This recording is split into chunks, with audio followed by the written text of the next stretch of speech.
Bem, hoje a gente vai falar sobre o caso Evandro, a história mais absurda do jornalismo paranaense, quiçá do jornalismo brasileiro. O que é o caso Evandro? É um caso, primeiramente começou com uma criança, depois apareceu outra, que sumiram as duas e foram encontrados restos mortais, que falaram que era dessa criança, fizeram exame não era, e daí apareceu uma criança que poderia ser. Cara, é um monte de erros seguidos do governo do estado do Paraná, na época governado pelo Requião.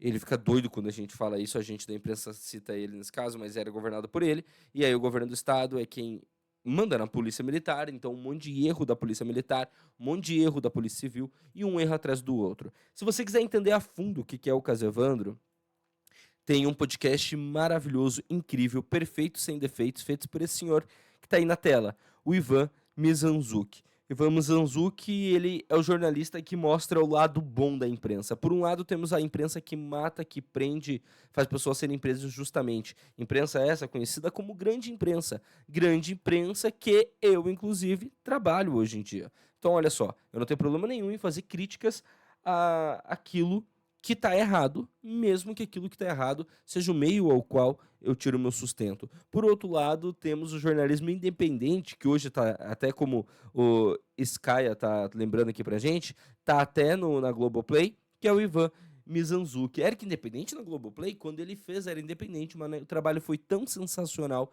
que a Globoplay comprou os direitos de transmissão e fez uma série em vídeo do caso Evandro.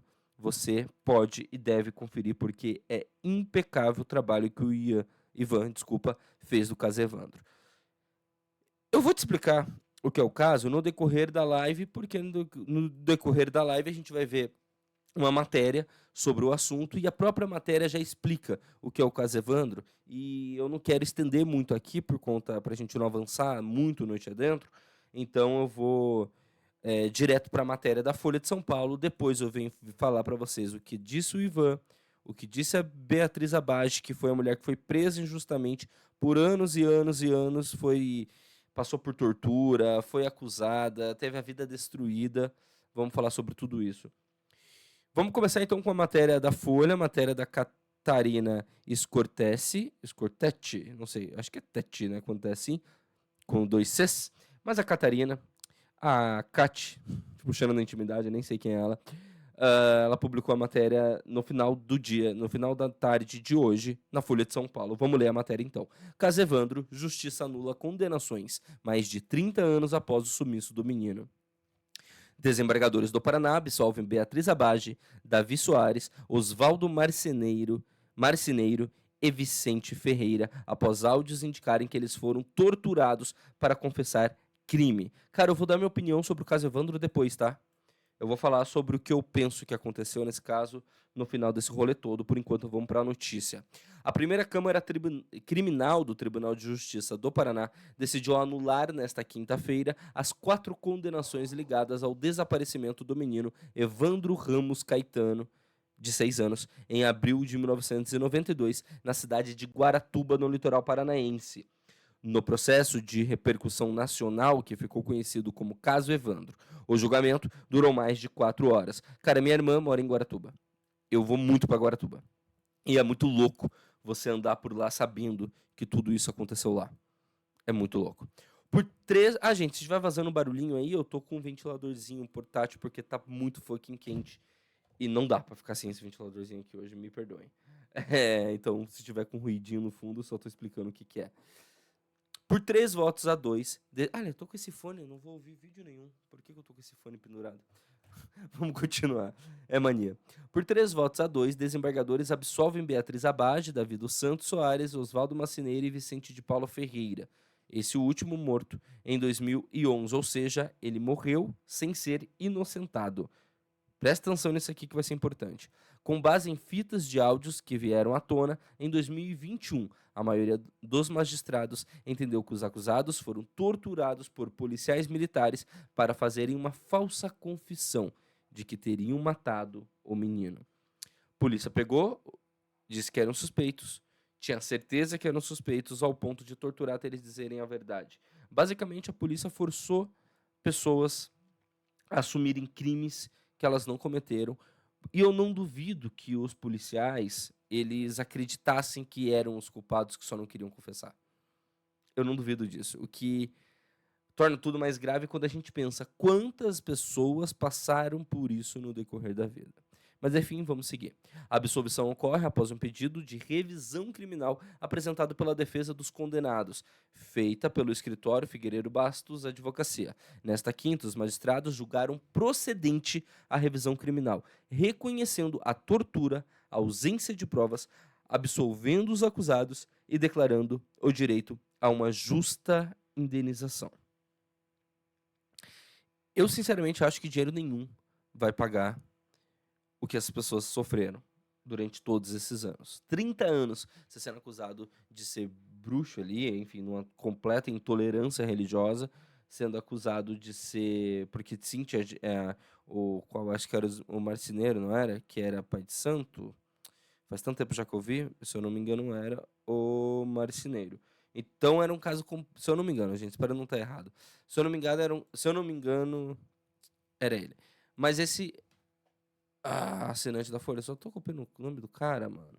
Como é que é o nome do cara? Oswaldo Marceneiro. Oswaldo Marceneiro. Se eu não me engano, ele era da Umbanda ou do Candomblé. Oswaldo Marceneiro, pai de santo, isso mesmo. Mas enfim, vamos seguir, depois eu dou minhas pitadas. A absolvição ocorre após um pedido de revisão, esse aqui já foi. Beatriz Abage e sua mãe, Celina Cordeiro Abage, foram acusadas pelo Ministério Público de serem mandantes do sequestro e homicídio do menino. Outras 5 pessoas foram acusadas de participação no crime, entre elas o artesão Davi dos Santos Soares e o pai de santo, Oswaldo Marceneiro. Você vê como é o TDAH? Era só ter continuado por mais 10 segundos que eu teria a resposta? Mas não, eu tinha que parar e tinha que pesquisar a parte. Era só ter calma, Eric, calma. Ô, ansiedade, ô, hiperatividade. Se acalma, a resposta tá logo ali. Mas enfim, vamos seguir. A acusação sustentava que a criança havia sido sacrificada em um ritual para abrir os caminhos para a política e os negócios da família Abage. Aqui está a questão da intolerância religiosa. Se tratasse... Se Oswaldo Marceneiro fosse um pastor evangélico, se ele fosse um padre, se ele fosse um rabino, isso não teria acontecido. Vamos seguir. Em 2011, Beatriz foi condenada pelo segundo tribunal do júri a 21 anos e 4 meses de prisão pela morte do menino. Em 2022, a primeira Câmara Criminal do Tribunal de Justiça manteve a condenação. 2012, eu falei 22, né? Em 2012 foi mantida a condenação. Celina não chegou a ser julgada. A acusação contra ela prescreveu pelo fato de ela ter mais de 70 anos, a mãe, tá? Celina, a mãe. Davi e Oswaldo foram condenados em 2004 a quase 20 anos de prisão. Também condenado em 2004, o pintor Vicente de Paulo Ferreira morreu na prisão em 2011. O maluco morreu na prisão como culpado por um crime que, ao que tudo indica, o que a justiça diz é que não há provas de que ele tenha cometido. Francisco Sérgio Cristofolini, de novo, Francisco Sérgio Cristofolini e Ayrton Bardelli dos Santos, funcionários da Serralheria Abage, onde teria ocorrido o ritual, foram absolvidos em 2005. Você entendeu o que aconteceu? A criança sumiu. Falaram que viram a Beatriz Abage indo só com... É Beatriz Abage. Meu TDAH, a gente fazia eu ficar esquecendo muito o nome, tá? Então é normal me confundir. Falou que a Beatriz Abage, ela seria ali participante, fiel, não lembro agora qual é a palavra, mas que ela seria da Umbanda. E com isso, o pai de santo estaria envolvido, os funcionários da serralheria estariam envolvidos em um grande ritual maligno de matar uma criança para abrir caminho para que a família dela seguisse no poder na prefeitura de Guaratuba. Primeiro, a Umbanda não trabalha com morte. Começa por aí. Não mata, não tem sacrifícios. na Umbanda. Começa por aí, tá? Começa por aí os preconceitos, mas vamos seguir. Apesar de que agora eu não lembro se era Umbanda ou Candomblé o dela. Mas enfim, não existe morte de criança na Umbanda, no Candomblé, na Quimbanda. Isso é puro preconceito religioso. Mas vamos seguir. Eu falei que eu não ia dar minha opinião de primeira e já estou dando, né? Mas vamos seguir. O relator do caso, o desembargador Miguel Kfouri Neto, votou contra a revisão criminal sob o argumento de que as novas fitas deveriam ser objeto de perícia oficial. Também disse que o júri, que condenou os acusados, não teria levado em consideração apenas as fitas com as confissões. Vamos lá. O desembargador seguiu até agora afirmando, durante o processo afirmando que eles deveriam sim ser mantidos culpados porque as novas fitas deveriam passar primeiro por uma perícia, até aí ok. Mas que mesmo que dê o que dê essa fita, veja bem, o júri levou em consideração várias coisas, as fitas eram só o detalhe. A fita da confissão, tá? Que os policiais apresentaram uma fita em que os acusados confessavam que tinham cometido o bárbaro suposto assassinato. Também diz que o júri condenou os acusados por outras coisas além das fitas. Voltando. O voto do relator foi seguido pela desembargadora Lídia Maegima. Segue aqui. O desembargador Adalberto Jorge Xisto Pereira discordou do relator e abriu divergência, sustentando que as fitas que surgiram em 2021 não podem ser consideradas provas novas, já que elas são as fitas originais. Nos autos tinha ficado as fitas editadas. Observa que as fitas... Eita, eu caí de novo. Eu caí de novo, gente. Oi, voltou, né? Reconexão. Eu não sei o que está acontecendo. E é só essa hora, viu? É só essa hora, só o que me faltava. Agora eu não posso fazer live à noite porque que cai.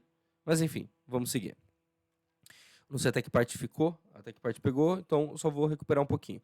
O desembargador Adalberto Jorge Xisto Pereira discordou do relator e abriu divergência, sustentando que as fitas que surgiram em 2021 não podem ser consideradas provas novas, já que elas são as fitas originais. Nos autos tinha ficado as fitas editadas, ou seja, sem os autos que revelam tortura. Basicamente, ele falou o seguinte: não podemos falar que é uma prova nova, ou seja, que precisa passar por toda a perícia toda, porque as fitas já foram inclusas dentro do processo. Porém, as que foram inclusas eram as fitas incompletas. A única coisa agora é que a gente está anexando as fitas completas. É basicamente esse um resumo grosseiro, tá?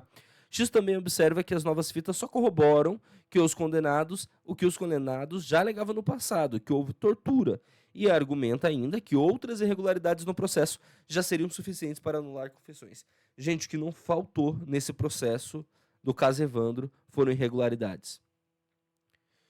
Desde polícia militar investigando e fazendo perguntas para as pessoas, não é pergunta, interrogatórios, teve interferências governamentais, teve interferência de secretário. Gente, o negócio foi trash do início ao fim. Eu não vou me aprofundar sobre o que foi o caso Evandro. Primeiro, eu vou precisar de um tempo para reler tudo, ou reouvir, no caso, reassistir, que já faz mais de um ano que eu... Bem mais, eu estava em Brasília, faz uns 2 anos e meio, 3 anos que eu assisti, que eu ouvi. E segundo, porque já tem esse material perfeito, impecável do Ivan. Daqui a pouco a gente vai refletir sobre ele. Vamos voltando. O que o desembargador Xisto, aquele que está contra a condenação das pessoas agora, também afirma. Ele diz que as prisões dos suspeitos foram feitas antes das ordens judiciais e que eles foram levados para serem ouvidos em locais secretos, sem direito de assistência de algum defensor e que o direito ao silêncio fosse apresentado. Eles não puderam falar que tinham direito ao silêncio, que eles tinham direito a não apresentar provas contra si, que é o que diz a lei. Você deve ter visto durante a CPI da pandemia, durante a nova CPI agora dos atos antidemocráticos, muitos daqueles que foram prestar depoimentos, eles falavam que ia utilizar o direito constitucional de se manter em silêncio. Por que esse direito existe? É o direito de você não criar provas contra si. É um direito. É um direito que qualquer cidadão tem quando é julgado no Brasil. E esse direito não foi respeitado. Primeiro, essas pessoas foram levadas para serem ouvidas em lugares secretos, lugares isolados, lugares que as pessoas não sabiam. Segundo, elas não tinham presença de uma porra de um advogado, mano. Como que você faz? Pega o depoimento de uma pessoa sem um advogado. Para mim, esses policiais tinham que ser presos também. Mas vamos voltar. Ele afirma que as prisões de suspeitos foram feitas... isso aqui eu já fiz. Aqui uma aspa agora, ou seja, uma fala do desembargador. Direitos humanos fundamentais devem ser respeitados em investigações criminais. Não há dúvida de que houve tortura, continua ele. Para Xisto, não há prova nenhuma de que os acusados tenham cometido crime. O voto de Xisto foi seguido pelos desembargadores Sérgio Luiz Patistucci e Gamaliel Semi Scaff. Representando o Ministério Público, o Procurador de Justiça Silvio Couto Neto disse durante a sessão nesta quinta que se trata de um caso perturbador e se manifestou a favor da revisão criminal. O Ministério Público ficou a favor da revisão criminal, ou seja, da anulação ali das provas, das condenações. O pedido de revisão criminal foi protocolado pela defesa no final de 2021, com base em fitas de áudios que indicam que os acusados foram torturados por autoridades policiais para dizerem que haviam matado o menino. Os áudios com as confissões serviram de base para as condenações. Em 2021, contudo, versões das fitas com trechos inéditos indicando que as confissões ocorreram sob tortura foram reveladas pelo professor e podcaster Ivan Mizanzuki. Ele investigou o caso por anos. A apuração virou um podcast. E meu cachorro tá latindo, mas tudo bem. Virou um podcast e depois uma série documental exibida em 2021 na Globoplay. O caso Evandro. O pedido da defesa começou a ser julgado pela primeira Câmara Criminal em 20... Daqui em diante, eu acredito que a gente já pode parar. Aqui a gente vê um belíssimo exemplo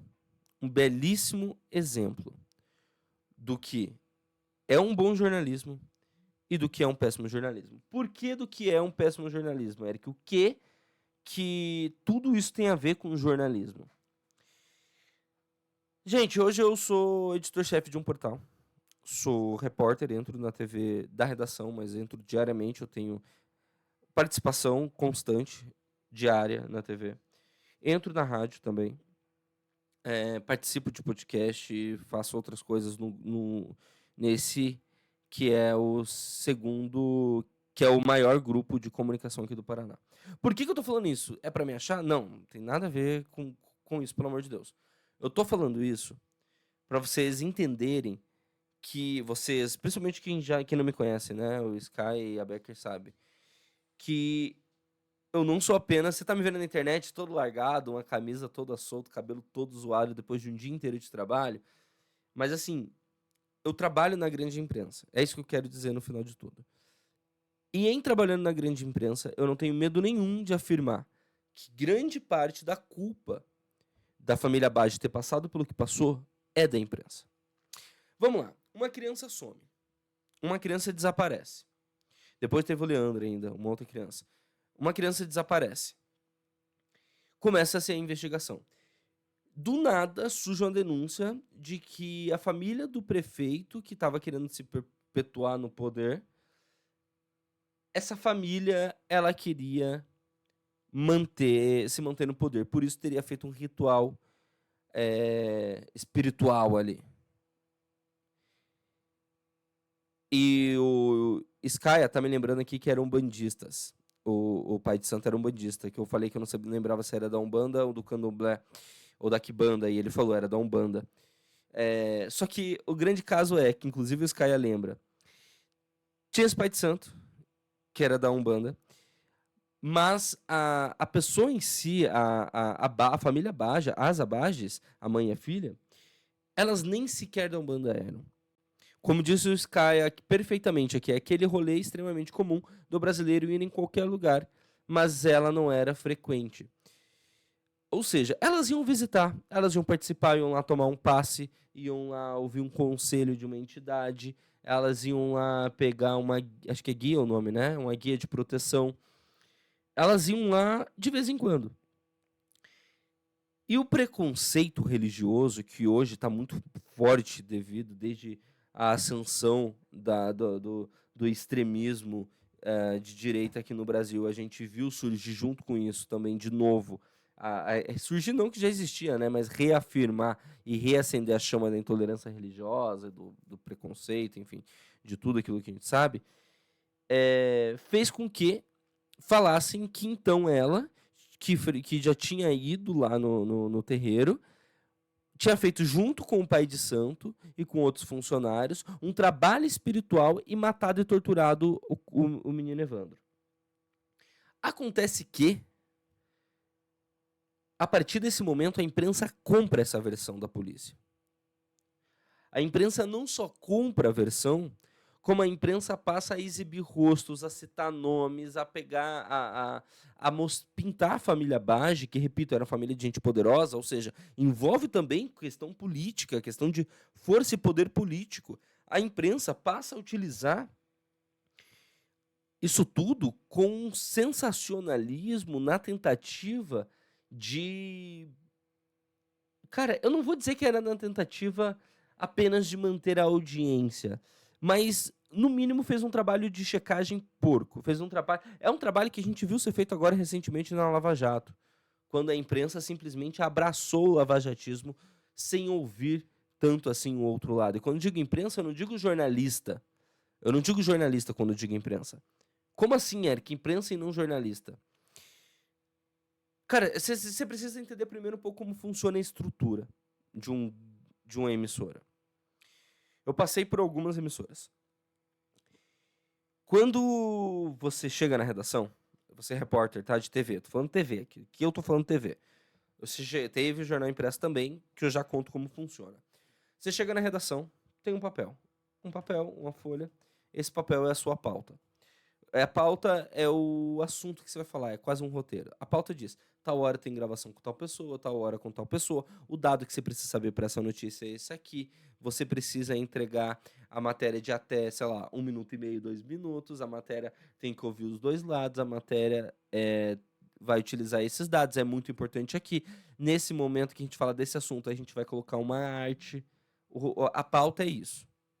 Aí você pega a pauta, entra no carro e vai para os lugares que estão marcadas as paradas.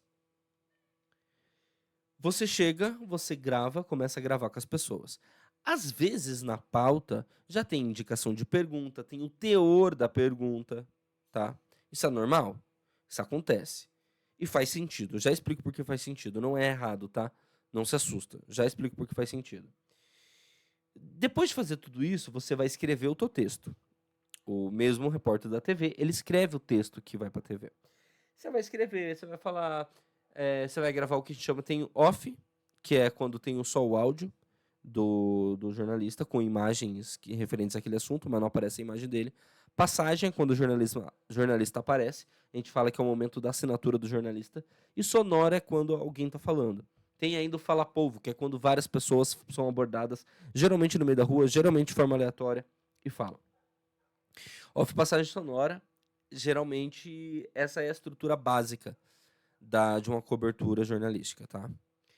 De uma matéria jornalística tem geralmente esses elementos. Aí no meio disso pode ter a arte, pode ter, enfim, pode ter elementos audiovisuais. E aí você escreve como você acha que tem que ser. Antes de ir pro ar, antes de você gravar, você envia isso para uma pessoa que é o editor, é a editora, é a função do editor. O editor vai ler o teu texto, o editor de texto, não o editor de vídeo. Ele vai ler o teu texto e vai dizer, tá bom, tá ruim. Muda aqui, muda ali. Ajeita pra cá, ajeita pra lá. Melhora aqui e diminui o tempo desse aqui. Ele vai te guiar, ele vai dar a palavra quase que final. Isso, quando é em um grupo de comunicação regional, acaba aí. Ele te devolve, você fala, eu discordo disso aqui. Daí ele fala, tem que fazer. Você fala, não tem que fazer. Aí vocês debatem até chegar num consenso, o texto fica pronto, você grava e beleza. E volta para a redação. Chegando na redação, tem um editor, que é o editor que vai sentar junto com o editor de vídeo. E esse editor, geralmente é o mesmo editor que bateu o texto com você, mas nem sempre. E esse editor é a pessoa que vai... Junto com o editor de vídeo é a pessoa que bota a mão no computador e coloca a imagem aqui, imagem ali, trilha, faz a arte. E aí, esse cara vai montar. Às vezes você gravou tudo, chega na hora de montar, ele olha e fala, tá uma bosta. Não gostei. E aí ele inverte. Ele tira um negócio que você preveu, ele pega a parte que você ia finalizar, bota no começo, a parte do meio ele bota pro fim, ele arranca uma sonora que tava marcada, que tava combinado que ia ter. Ele mexe em tudo que ele quiser. Feito isso, a matéria vai pro ar. Isso numa TV regional. Porque numa TV nacional, quando eu fui repórter de rede, o processo é maior. Você faz seu texto, manda pro teu editor. O teu editor bate o texto com o chefe de jornalismo. O chefe de jornalismo vai olhar o teu texto, vai dizer se tá bom e vai ficar nesse ida e volta com o seu editor até ficar ok. Geralmente eles te devolvem, quando a depender do assunto, pergunta, e aí, você tá de acordo também? Vão mandar para São Paulo, no caso, quando eu tava em Brasília. Às vezes nem te devolvem, às vezes você mandou para eles, você só vai receber esse texto no final do processo. Ou o texto vai para Brasília, para São Paulo, que é a cabeça de rede, ou no caso da Globo, eu imagino que seja o Rio, não tenho certeza. Vai para São Paulo, São Paulo vai filtrar tudo aquilo que você fez, vai dizer como que vai ser. Ó, passou por você, passou pelo seu editor, passou pelo chefe do seu editor, chegou em São Paulo. São Paulo vai passar pelo editor, talvez pelo chefe, a depender do tema, e vai voltar para pro chefe do seu editor. O chefe do seu editor vai olhar, vai checar, vai ver se é isso mesmo, vai ver. E daí, às vezes, ele vai comprar briga por você, ou ele vai tirar uma dúvida, às vezes São Paulo vai falar, mano, tem um erro aqui, velho. Eu acho que isso aqui, essa apuração tem que melhorar. E vai voltar, e faz sentido essa estrutura. Feito tudo isso, chega em você. Aí você debate, você briga, você fala, não, mas tem que incluir isso. Feito, vocês debateram, vocês chegaram num senso, é gravado. A palavra de final é de quem? Sempre de quem está em cima. O repórter pode falar, eu não vou gravar. Mas o repórter depende do emprego para pagar os salários. Essa é a estrutura. Então, quando você vê uma matéria na TV que você fica puto, dificilmente, não sempre, mas dificilmente a culpa mesmo é do repórter. Às vezes é. Às vezes ele fez uma má apuração e convenceu todos esses colegas da linha hierárquica de que a apuração dele era boa. Então, às vezes, a culpa é do repórter, sim. Mas é mais fácil ser do processo. É mais fácil ser uma culpa compartilhada, tá ligado? E por que faz sentido essa lógica toda? Se eu sou repórter, eu tenho uma responsabilidade. Mas você há de convir comigo que é mais fácil várias pessoas checarem e afinarem um texto e esse texto tá mais perfeito do que se eu só como repórter definir, bater o martelo e falar isso mesmo, vai pro ar e foda-se. E como que funciona a estrutura de uma redação? Olha só como é complexa a história. Tem um repórter, tem geralmente estagiário, produtor, pauteiro. Produtor e pauteiro são funções que estão cada vez mais juntas e já não tem muito produtor hoje em dia, a maioria é tudo pauteiro. O que o pauteiro faz? O pauteiro é o cara que pensa o que vai ser o jornal. Geralmente ele conversa com o editor-chefe do jornal e fala, mano, eu tava pensando que hoje a gente podia fazer uma matéria sobre, já que teve o caso do caso Evandro, vamos fazer uma matéria sobre 5 vezes, por que a justiça demorou 30 anos para rever a situação. E aí a gente conta nessa matéria todo o processo judicial, como ele é enrolado, como ele demora, como ele é falho. Aí o editor-chefe primeiro vai dizer sim ou não pro assunto. Se ele disser sim, ele vai falar, cara, mas vamos pensar então em como. Ó, nessa matéria tem que ter isso, tem que ter aquilo, tem que ter aquilo. Ele vai bater cada ponto do que tem que ter essa matéria. Feito todo esse processo, o pauteiro vai pautar. Antes dele pautar, vai passar pelo filtro da chefe de pauta. E aí ele é pautado. Temos no meio disso ainda chefe de reportagem e vai pro repórter.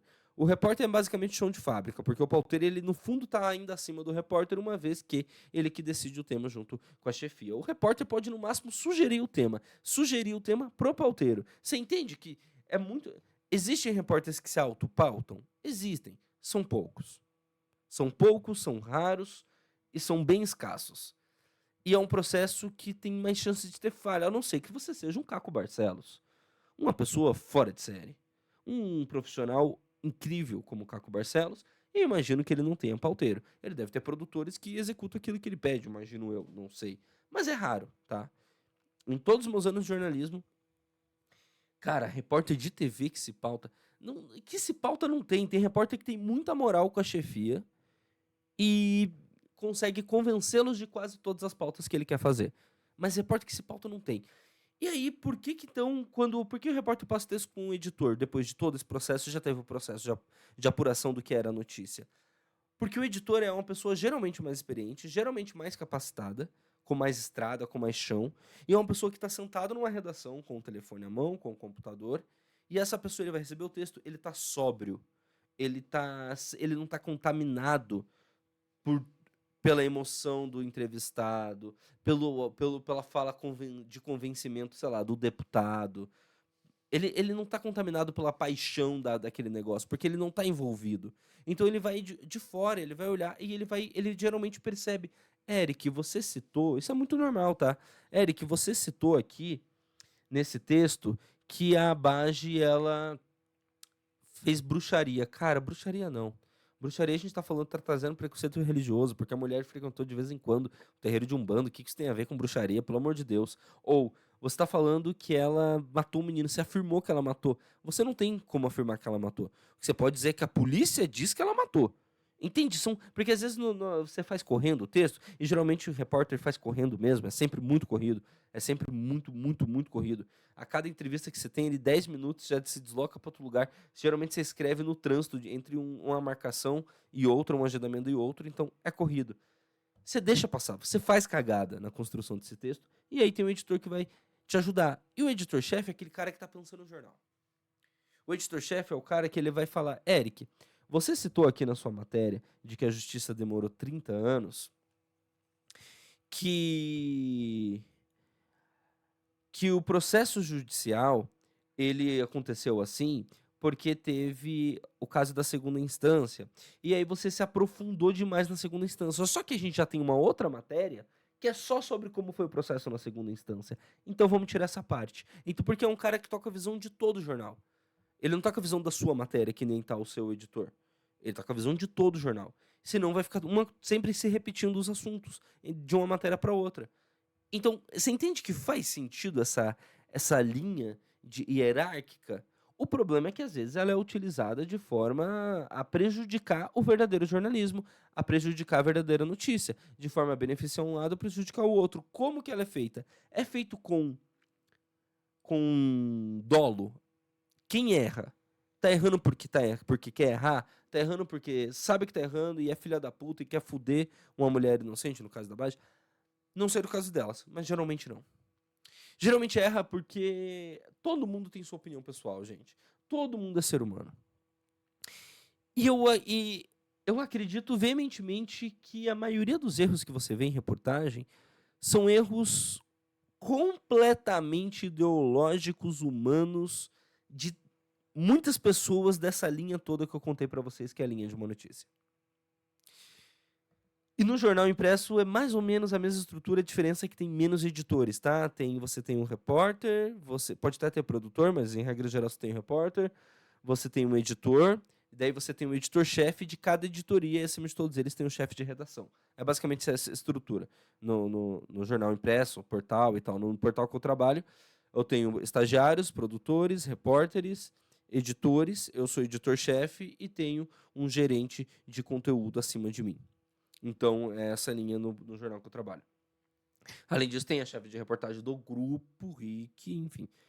Então, você entende como a informação, como é construído? E no meio disso, você tem uma pessoa que tá puta, porque acredita mesmo que aquela mulher matou aquela criança. E essa pessoa é preconceituosa, porque essa pessoa é extremamente religiosa. Essas religiosas fervorosas, o problema não é você ser religioso, o problema é ser cego pela religião, e essa pessoa é cega pela religião, e ela dá a palavra final, e ela falou, vai botar assim, ponto. E aí, se alguém bater de frente com ela, a pessoa pode ser demitida, isso pode acontecer. Eu não sei qual foi o processo de checagem do caso Evandro, mas fato é que a imprensa, logo no dia 2, logo no dia 1, no dia seguinte, na verdade, porque naquela época era um pouco mais demorado, tava todo mundo em Guaratuba, batendo na família, primeiro no desaparecimento e depois na família Bage. Fizeram terror, falaram, como o Skaya falou aqui no comentário do chat, falou que criaram pânico satanista, que era um ritual satânico, incitaram ódio, mostraram o endereço das pessoas. Cara, foi um escarcéu. Foi igual o caso da escola base. Se você não sabe, escola base foi uma escola em que falaram que as crianças... Podemos fazer uma live outro dia falando sobre escola base, mas falaram que as crianças crianças eram violentadas, se eu não me engano, e expuseram a fachada da escola, mostraram a cara de quem eram os diretores, foram linchados, eles quebraram tudo, e no final eles eram inocentes. Então, assim, o jornalismo ele erra nesse processo. E, além disso, ainda tem uma outra parte do processo do jornalismo que pode ser falho, que é a parte do processo que esse aqui é um mundo capitalista. Quase todos os nossos problemas de sociedade advêm do fato de precisamos de dinheiro. E nós precisamos de dinheiro para tudo na vida. Empresas não são diferentes. Empresas não vivem de vento. Empresas não vivem de aplausos. Empresas vivem de capital. E como o capital é alcançado dentro do jornalismo? Através da audiência, em regra geral. Para você ter publicidade, você tem que ter número, você tem que ter gente te assistindo, gente te lendo. Senão, você não vai ter publicidade. E aí, no jornalismo profissional, você também tem essa pressão. Então, se você... Gente, para mim é uma situação muito delicada falar tudo isso que eu tô falando, porque eu pertenço ainda à grande imprensa, né? E eu dependo. Eu sou demitido, eu perco minha fonte de renda. Mas um jornal, quando ele vai pro ar, em qualquer emissora é assim, tá? Eu tô abrindo um jogo aqui pra vocês. Um jornal, quando ele vai pro ar, no mínimo o editor-chefe, ele tá com uma coisa que é o Ibope, olhando minuto a minuto o que a gente chama de pagando, o que tá pagando e o que não tá pagando. O pagando não é que alguém tá te pagando, o pagando é que tá pagando a audiência, tá dando audiência, tá trazendo o resultado. Isso é o pagando. O que tá pagando e o que não tá pagando. E conforme eu tô trazendo um jargão jornalístico explicando pra vocês como que a gente fala mesmo, que é assim que fala, tá? Muita gente pode disfarçar, pode ficar até puta comigo, mas, mano, é o nome que é usado. Pagando. Não quer dizer que alguém tá pagando dinheiro, você entendeu, né? Pagando, você vai pagar a audiência, você vai trazer a audiência. O editor-chefe, ele tá com o Ibope minuto a minuto. Entrou uma matéria no ar agora. A matéria tá com muita audiência. O que ele provavelmente vai fazer, se for um programa que tenha mais liberdade, ele vai falar pro apresentador: esse assunto tá pagando, faz um comentário mais estendido. Eu vou ficar exibindo imagens no telão e vai comentando em cima, porque a galera quer assistir. Porque o Ibope, ele foi subindo. Ele tava 3.2, 3.4, 4, 5, 5.7 e vai subindo o Ibope. O editor-chefe fala: mano, vamos ficar nesse assunto porque tá pagando. Eric, mas como é que faz pra ficar nesse assunto se tá ao vivo e tá todo o jornal programado? Mano, é insana a vida do Switcher. Já fui editor-chefe de programa policial de 1h30 diário. E é insana a vida do Switcher. Eu sei como é ser editor-chefe de um programa desse. É insano. Completamente insano. Porque aí você olha isso. Na minha época ainda nem tinha. Onde eu trabalhava nem tinha o Ibope. Mas a gente olhava pelo Facebook, que a gente tinha transmissão no Facebook. Enfim, era na TV, uma TV grande, eu não vou citar nomes, mas a gente acompanhava pelo Facebook porque lá não queriam, era uma TV regional, não queriam assinar o Ibope, basicamente. E aí o assunto tá pagando, mano, você fala com o repórter: fulano, entra no ar e segura com o apresentador esse tema. Bota o fulano no ar e ele vai ficar. Papapá, falando, jogou o apresentador, jogou, até começar a descer o Ibope. Começou a descer, joga o próximo tema. É assim que funciona, mano. O jogo é assim que funciona. E aí, nessa tentativa... E porque se você não dá audiência, não vai ter patrocínio. Não tem patrocínio, você não tem emprego. É a matemática capitalista. E aí, nessa de conseguir audiência, eu acredito que foi o segundo erro. O primeiro, eu acredito que deve ter tido muito preconceito por parte das redações. O segundo, deve ter tido muito... uma falha tremenda em toda a checagem, obviamente, dos fatos. E terceiro, deve ter tido muita pressão pela audiência, porque o assunto tá dando audiência, vamos ficar falando disso. E como que você traz mais audiência? Sensacionalismo. Você força a mão, você pesa a mão, você ganha audiência. Você pesa a mão, você ganha audiência. Você pesa a mão, você ganha audiência. Essa lógica funciona na internet. Toda vez que você pesa a mão, você ganha audiência. Se eu faço uma matéria falando, eu vou pegar um exemplo. Homem assassinado na porta. Homem é morto a tiros na porta de bar. Essa é a manchete. Homem é morto a tiros na porta de bar. Mas se eu falo, abre aspas, socorro, meu Deus, fecha aspas, disse homem antes de ser brutalmente assassinado na porta de bar, ponto e vírgula, veja vídeo. Qual que você acha que vai dar mais resultado? Em acesso. Em acesso. A sensacionalista. A sensacionalista é mentirosa? A sensacionalista não é mentirosa. Mas você entende que a sensacionalista, ela pesa a mão, ela força a parada. Você fala, a criança sumiu, a polícia suspeita de que a família do prefeito envolvida, não há prova sobre isso. Dá menos ibope do que você falar. Algo que tudo indica, a família do prefeito fez isso em um ritual satânico para se perpetuar no poder. Tudo isso foi feito de forma cruel, cortando crianças em pedaços. Você entende? Então eu acho assim, cara, é uma sequência de erros absurdos. Eric, hoje em dia isso não acontece mais? É uma pergunta que talvez você me faça. Isso aconteceu nos anos 90, ainda acontece? Sinceramente, em muito menor proporção. Mas acontece. Em muito menor proporção, por quê? A internet ajudou, porque as pessoas agora, a população consegue se manifestar e rebater aquilo que está na imprensa. A internet ajudou. Isso acontece também porque acontece em menor proporção porque o processo está cada vez acontecendo mais, as pessoas sabem hoje em dia que elas têm o direito de entrar com o processo. Mano, é capitalismo mais uma vez. Pegou no bolso, meu parça, as pessoas mudam. Pro bem e pro mal. Pegou no poço, as pessoas mudam. Então, hoje em dia, as pessoas elas têm consciência de que elas podem processar. Então, isso segura um pouco. E eu acredito que a responsabilidade jornalística aumentou nesse período de 90 para cá. Daí talvez você me pergunte, mas Eric, como assim a responsabilidade jornalística aumentou, sendo que a gente vê os absurdos que a gente vê, principalmente no campo da política. Que aí entra um outro quesito. O quesito ideológico nos últimos tempos, quando o assunto é política, ele está cada vez mais enraizado dentro das redações. Você consegue, por exemplo, ser de direita e trabalhar em um jornal, ser de esquerda, ou ser de direita e trabalhar em um jornal majoritariamente de direita? Ser de direita e trabalhar em um jornal majoritariamente de esquerda? Consegue. Porém, eu não sei qual vai ser o tamanho do espaço que você vai ter para dar a tua opinião. E o contrário, você consegue ser de esquerda e ter um espaço para dar a tua opinião em um jornal ou em um veículo de comunicação majoritariamente de direita? É muito difícil. Para você conseguir dar a tua opinião, porque o jornalista, o repórter, não pode dar opinião. Eric, mas eles dão. Às vezes, erradamente. Não pode. Regra básica do jornalismo, repórter não dá a porra da opinião. E aí eles escolhem quem vai ser o colunista, quem vai ser o apresentador, quem vai poder dar opinião. Se você é uma pessoa mais progressista e está no veículo mais conservador, ou se você é mais conservador e está no veículo mais progressista, a tendência aqui, meu amigo, você não possa dar a tua opinião. E se você puder, se o seu veículo é sensacional e todo mundo tem direito à voz, provavelmente você vai ser uma voz isolada, provavelmente você não vai ter muito poder lá dentro, e provavelmente se você tiver tudo isso é porque você é o único.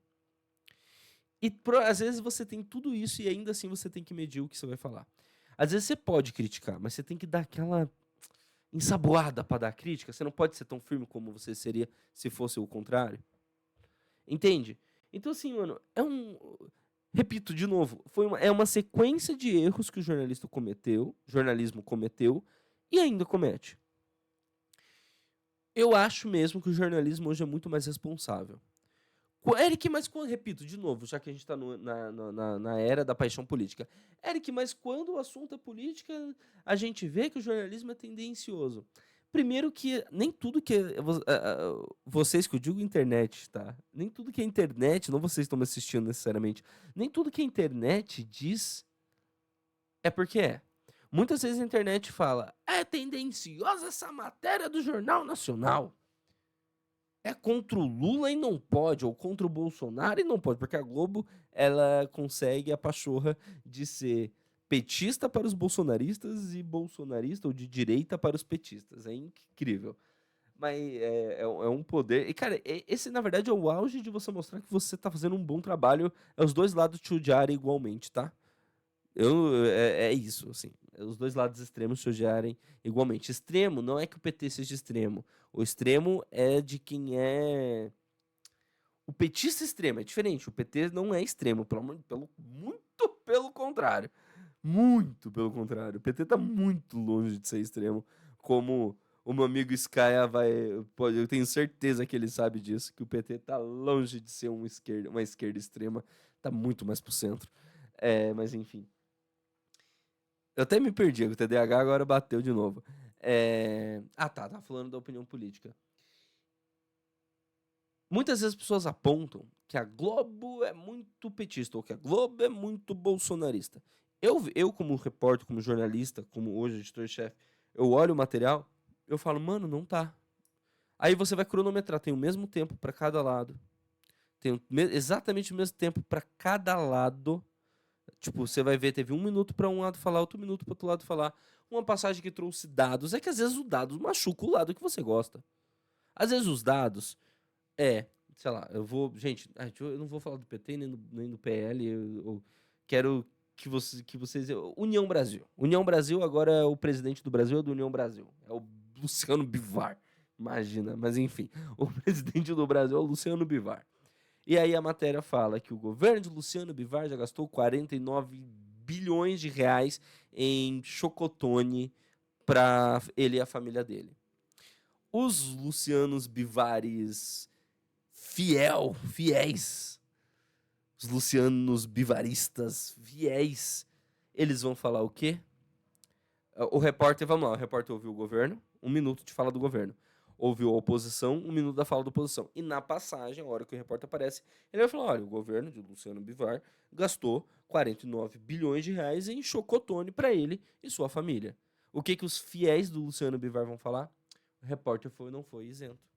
O repórter é favorável à oposição, porque olha lá o que ele está fazendo. Ele está falando que o governo gastou. Mas tá o dado. Se o dado tá aqui e ele gastou, por que você está reclamando? O dado tá aqui e ele gastou. Ele deu a opinião dele falando, não, veja bem, eu gastei com chocotone, mas chocotone é um conteúdo que eu tô movimentando a economia nacional. A oposição falou, vagabundo, gastando irresponsavelmente o dinheiro público. Entrou o repórter e só explicou o que tá acontecendo. Isso acontece muito, gente. Eu, como repórter, eu vejo isso muito, isso acontecer muito. Porque eu já fiz reportagem que eu sei o meu lado. Eu sei o lado pessoal que eu tenho. E eu olhava a reportagem e falava, cara, a reportagem tá equilibrada e se tiver que ter um lado, tá até puxando mais pro que eu acredito. E as pessoas do meu lado olharem e falarem, Eric, você foi extremamente contra a gente, babá. Você olha e fala, mas gente, eu só não fui radical, você não... Porque você tem que ter ter o máximo da isenção que você teria, tá ligado? Você tem que ter isenção quando você é jornalista, quando você é repórter. Você precisa tentar ter isenção. E as pessoas, elas apontam a imprensa como não isenta, sendo que muitas dessas vezes ela é isenta. Porém, em muitas das outras, as pessoas juram que ela é isenta porque ela está defendendo o lado delas, quando na verdade ela não é. Qualquer que, mas como que eu vou saber qual é a opinião dessa imprensa? Ouve o comentarista e ouve os comentários dos apresentadores. Isso vai te dar o norte de que lado a empresa vai, de que lado a empresa pensa. Nem sei, gente, eu já ouvi de comentarista falar que ele próprio, o comentarista, é um personagem. Eu já ouvi essa frase de um comentarista. Ele fala, não, eu sou um personagem. Que na verdade ele só defende aquilo que a chefia queria que ele defendesse. E um dia eu falando com ele, falou, mas você não pensa as coisas que você fala no bar, é que você fala outra coisa. Ele falou, cara, sou um personagem. Tipo, é isso, tá lá pra receber salário. Eric, ele é vendido, ele é isso. Mano, eu não conseguiria ser assim. O máximo que eu consigo é não expor minha opinião. Eu não conseguiria defender uma opinião que não é minha, mas eu conseguiria não dar a minha, tanto que eu não dou a minha. Se você me ouve na rádio, você me ouve na TV, me vê na TV, me lê na internet, você vai ver que no máximo eu não dou a minha opinião sobre o assunto que eu sei que vai trazer problemas se eu der a minha opinião. Mas eu não defendo a opinião que não é minha. Isso é importante, mas essa é uma questão minha. É uma questão minha. E agora eu não julgo quem faz isso para ganhar o salário. Agora, o problema é quando você fazendo isso pagando seu salário, você tá fudendo a vida de famílias inteiras. Como é o caso do caso Evandro. Muitas vezes o jornalista, para ganhar o salário dele, ele destruiu a vida dessas pessoas envolvidas. Ele destruiu a vida. É o repórter que é o maior culpado? Eu acho difícil ser. Eu acho difícil ser. Ele tá falando nem sem causa própria, mano. Hoje em dia eu nem faço reportagem de rua mais. Eu falo que sou repórter, mas eu sou quase um colunista de factual do programa que eu participo. Porque eu fico na redação, tá ligado? Eu sou quase um colunista factual do programa que eu participo. Por que eu não me apresento como colunista? Primeiro, porque eu sou editor-chefe do portal, eu não sou colunista. E segundo, porque colunista dá opinião e, de novo, eu não dou minha opinião, tá ligado? Então eu não posso me apresentar como colunista, porque eu não dou minha opinião. Então eu não sou um colunista, mas é quase como se fosse. Então, assim, quando eu tô defendendo o repórter, eu não tô me defendendo mais. Eu não tô mais na reportagem. Eu tô defendendo porque eu sei como funciona e geralmente é o elo mais fraco. É o elo que é mais facilmente demitido. É o repórter. Tipo, mano, o repórter é o chão do chão de fábrica. Tem o glamour? Tem o glamour. Todo mundo te conhece, bababá. Mas, mano, você é o chão do chão da fábrica. Aqui, ó, você tá no piso. Você quer ganhar mais dinheiro, você quer ter mais poder, você tem que subir, tem que galgar degraus pra fora da reportagem. Caralho, como eu falei. Olha quanto assunto eu tinha separado. Tá lá em cima na minha aba. Eu tô até agora aqui. Mas deixa eu ler os comentários que o Sky falou uma pá de coisa e eu não tava vendo. Primeiro, a Mônica Becker falou que quando ela era criança, ela frequentava Guaratuba sempre. Depois de ouvir o podcast, foi entender a paranoia que a mãe dela tinha que sequestrar nessa época. Minha mente abriu agora, Mônica.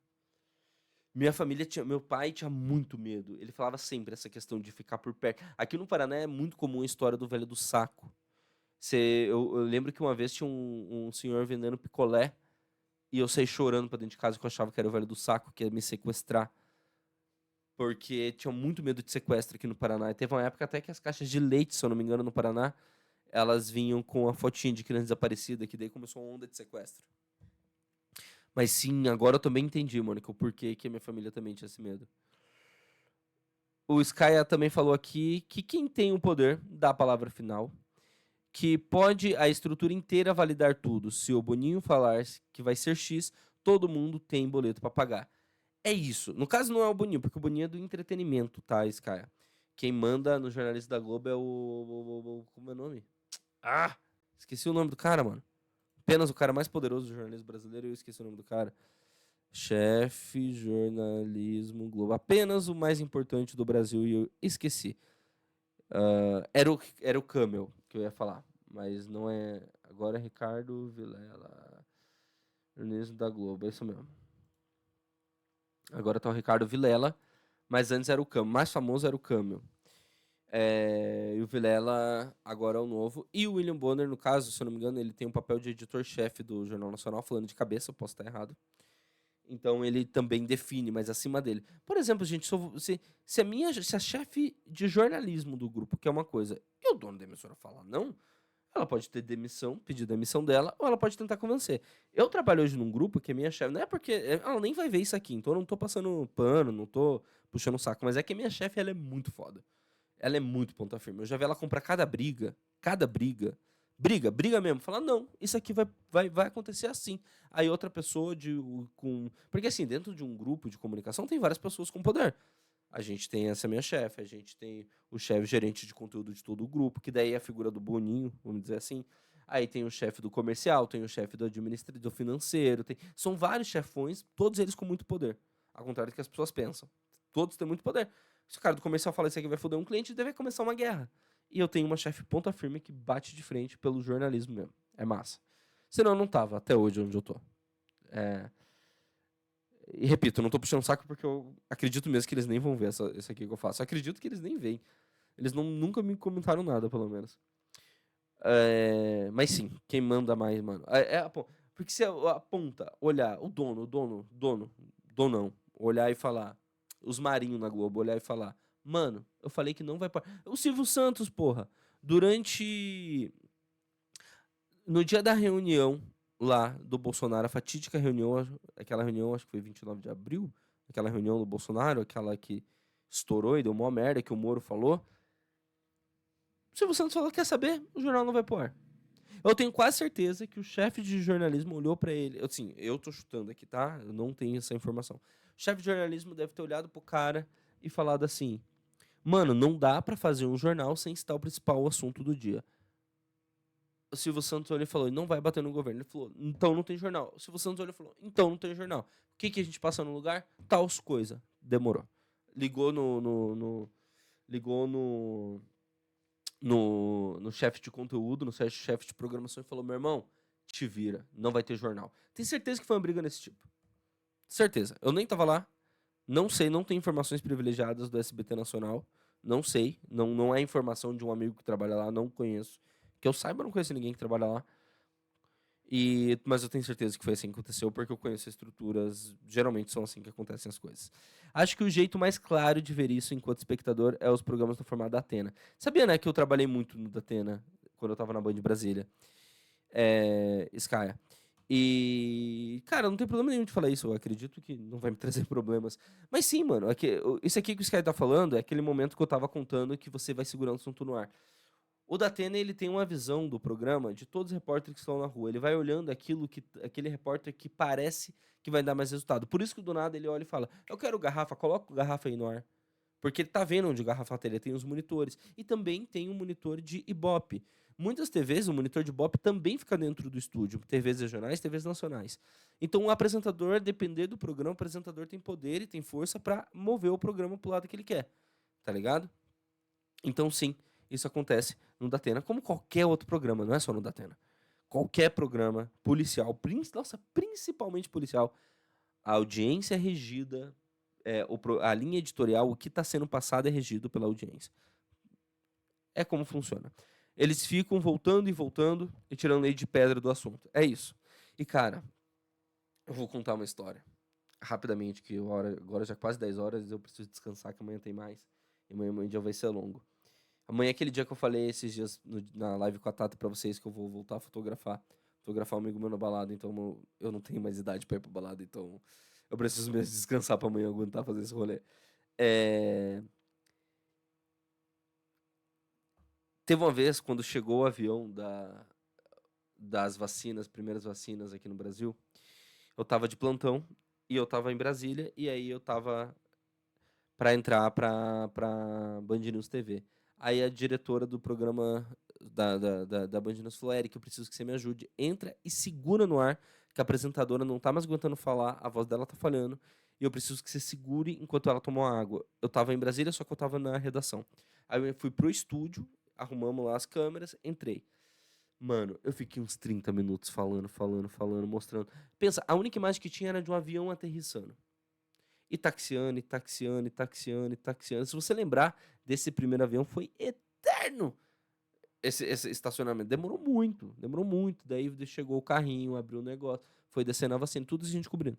Eu devo ter ficado uns 20, 30 minutos falando sobre aquele avião taxiano. Aí eu lembrava quantos mortos, quantas pessoas hospitalizadas, a falta de leito, a falta de oxigênio, que o governo não queria, que o governo queria, que a oposição dizia, que não dizia. Enquanto eu falando aqui, imagem do avião na tela, e eu no cantinho da tela, eu pegava o celular e falava: não, vamos ver o que as autoridades estão falando aqui no Twitter. Aí eu digitava o nome de várias autoridades e via o que eles estavam falando no Twitter. Isso em tempo real, e eu falando. Chegou no final, eu já não tinha mais o que diabo falar naquela porra.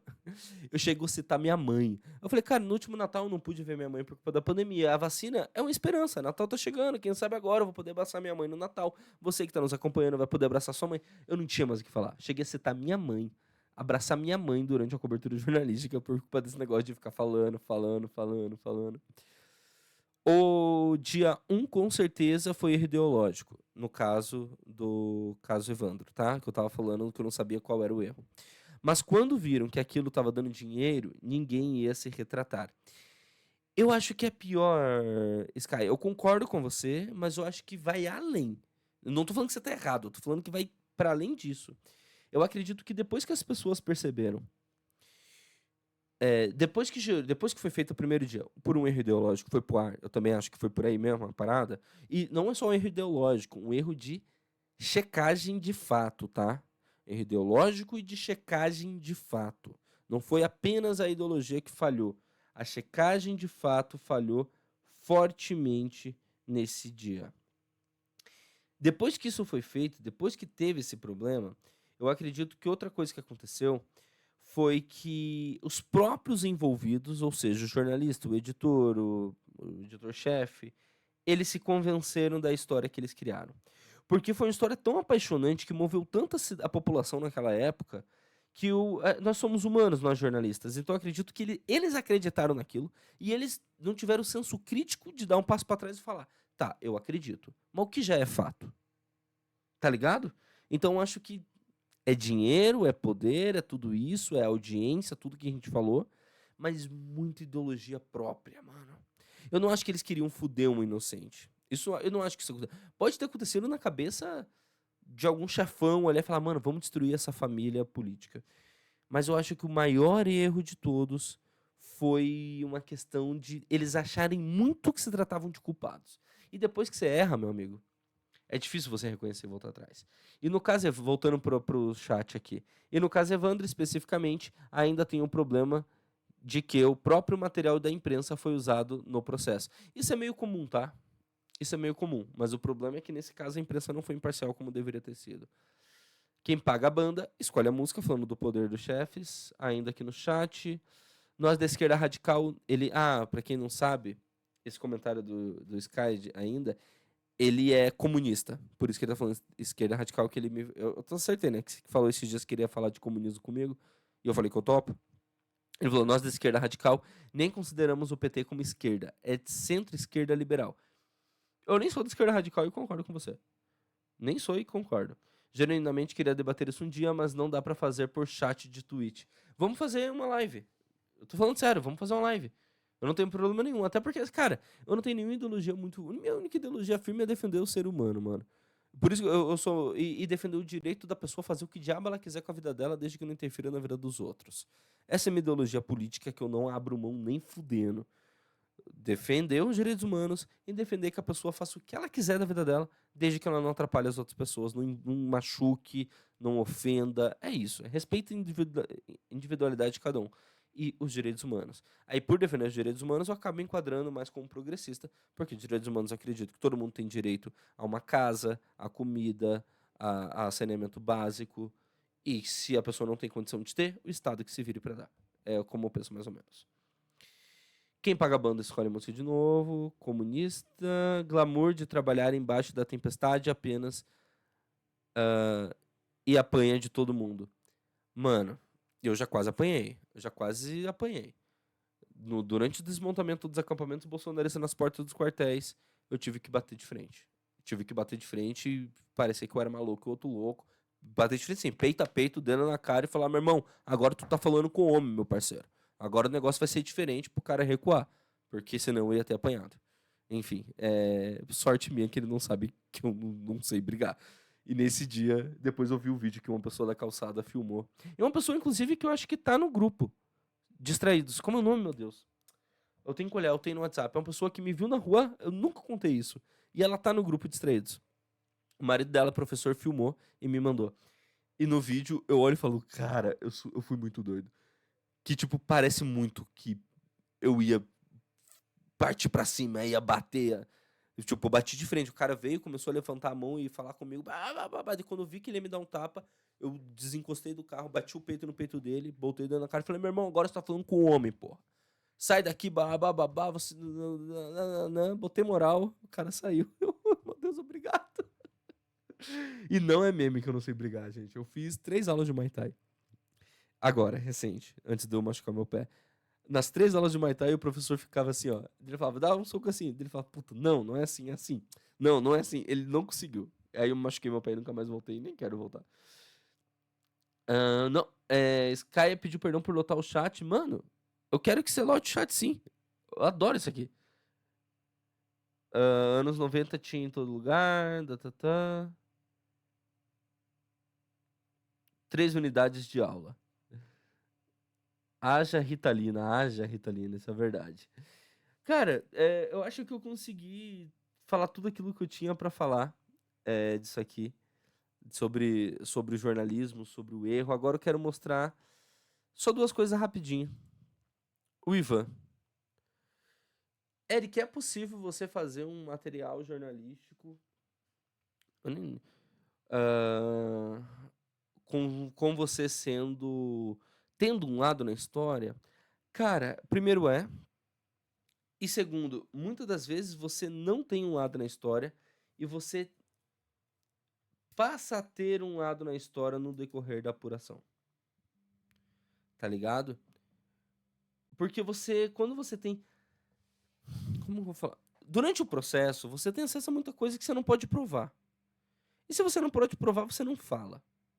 E se você não fala, o público não sabe, mas você sabe. Então é muito fácil você ter muita certeza e você tá certo na tua certeza. E Só que se você tem responsabilidade, você faz que nem o Ivan, mostrando sempre os dois lados. Se você não tem responsabilidade, você faz que nem o jornalismo dos anos 90. No caso, Evandro, e só mostra o lado que você próprio jornalista acredita. Então eu acredito que o Ivan sim passou a ter um lado durante a cobertura. E eu acredito nisso, além de tudo aquilo que ele fala no podcast, e ele reafirma mais uma vez aqui no Twitter hoje. Revisão do caso Evandro foi julgada como procedente. O Tribunal de Justiça do Paraná reconheceu a tortura, anulou todas as provas e absolveu todos os acusados que foram condenados. Finalmente, em caps look, finalmente. Obrigado a todos que acompanharam meu trabalho. Sem vocês, essas pessoas nunca teriam esse reconhecimento. É isso. Tá escrito aqui. Eu não preciso falar mais nada.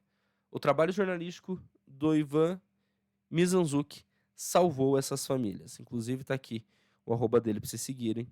Mizanzuki. Tá? Como tá na tela aqui. M-I-Z-A-N-Z-U-K. E esse aqui é o que mais me marca. A Beatriz Abaja, a mulher presa, a mulher torturada, a mulher chamada de tudo que é nome que você imaginar, a mulher que sofreu tudo quanto é tipo de preconceito que você imaginar, publicou apenas Acabou, Vencemos. É pesado, viu? É pesado. Esse é um dos piores casos do jornalismo que eu já vi, assim. Eu, é foda você olhar e você falar, mano, e pior que aconteceu por culpa do processo, por culpa dos envolvidos, por culpa de tudo o que aconteceu,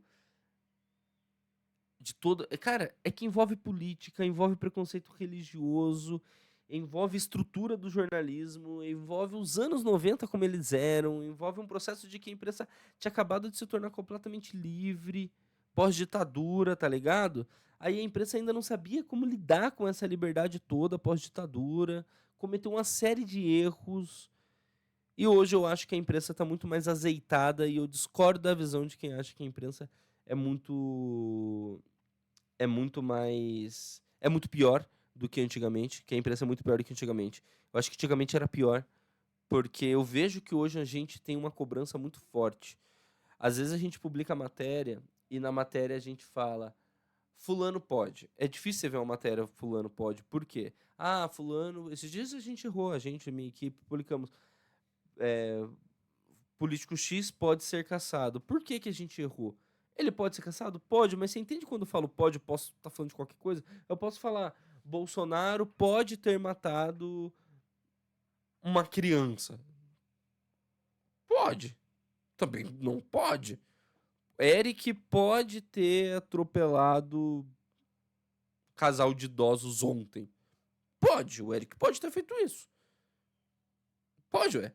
Lula pode estar planejando um ataque terrorista contra Israel. Pode. Mas também ele pode estar nesse momento dormindo. Então, assim, a gente evita. A gente publicou isso. A minha chefe olhou, me alertou, falou: Eric, olha aqui que vocês publicaram. Não fui eu que escrevi a matéria, né? Mas eu, como editor-chefe, sou responsável máximo por tudo aquilo que é publicado. Eu nem tinha visto a matéria. Porque a gente publica centenas de matérias por dia no portal que eu trabalho. Então eu não consigo ver 100% delas, obviamente. E aí eu olhei e falei, puta, mano, é verdade. E é isso, assim. Então o processo, hoje em dia, eu acho que é mais rigoroso. A gente cuida com um POD. Aí a gente tirou isso e só falou que o Ministério Público pedia pela cassação. Pedia por. É isso, às vezes é uma palavra, é uma coisa. A gente se apega nisso mesmo. Tá ligado? A gente se apega nisso. Porque tem que ser assim, tem que ser rígido. Senão acontece essas merdas que aconteceram. Ainda assim a gente erra. Imagina se não fosse. E, ó, tem nova temporada do caso do Projeto Humanos, que agora está o caso do Leandro Bossi, que no início eu só dei uma pincelada, falei que além do caso Evandro teve o Leandro. Não sei se vocês lembram, é disso aqui que o Skya tá falando. E aí, já estamos com 1h20, tá tarde, preciso descansar que amanhã eu tô fudido. Mas é isso, então assistam, ouçam o podcast do Ivan. E a criança que morreu antes do Evandro foi apagada na história, isso é verdade, isso aconteceu com o Leandro Bossi, o caso Evandro ele tomou totalmente as repercussões nacionais. E por fim, o Eric pode ganhar na Mega Sena. Eu diria que o Eric deveria ganhar na Mega Sena. Eu diria que se for praga, que pegue. Cara, muito obrigado por acompanharem. Eu acredito que eu vou dar uma parada de fazer lives de manhã, porque eu fiquei muito cansado esse tempo que eu fiquei fazendo live. Tomei umas broncas até da minha fono. Ela falou, Eric, você anda dormindo porque a tua voz tá ruim, tua voz tá cansada, tua linguagem corporal. Cara, ela me mostrou. É incrível o quanto você fica destruído no vídeo quando você tá cansado. Eu tava, tipo, com todo torto, cara de cansado, a voz meio assim. Porque realmente eu tava cansado, tava tudo aquilo mesmo. E aí ela percebeu e ela já veio falar comigo. A minha fono, ela é tão sensacional que ela já falou: Eric, você tá com dor de garganta, né? Não, percebi pela tua voz. Eric, você dormiu pouco, né? O auge pra mim foi: Eric, antes de gravar essa passagem, você tava sentado no carro e tava escrevendo o texto assim, com o pescoço abaixado? Aí eu falei: puta, eu tava, porque geralmente eu escrevo o texto no celular, nessa posição aqui dentro do carro.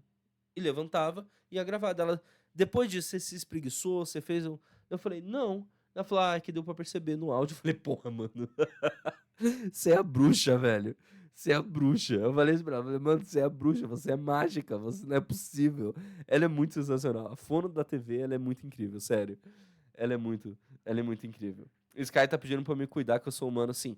Por isso que eu quero, eu não vou falar que eu nunca mais vou fazer.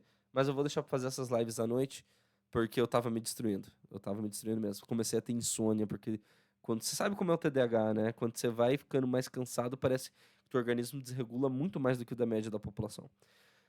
Mas é isso, falando em me cuidar, eu vou me cuidar. E agora eu vou descansar. Obrigado, Sky. Obrigado, Mônica. Obrigado a vocês que estão acompanhando aqui desde o início e não apareceram aqui no chat. Eu peço, inclusive, para vocês se inscreverem aqui na Twitch. A gente acabou de chegar na meta de 20 inscritos. Sim, você que está vendo no YouTube, somos uma Twitch bem pequenininha, mas pode crescer se você que está vendo no YouTube vier para cá, twitch.tv/ericmota, por aí você vê as transmissões na íntegra.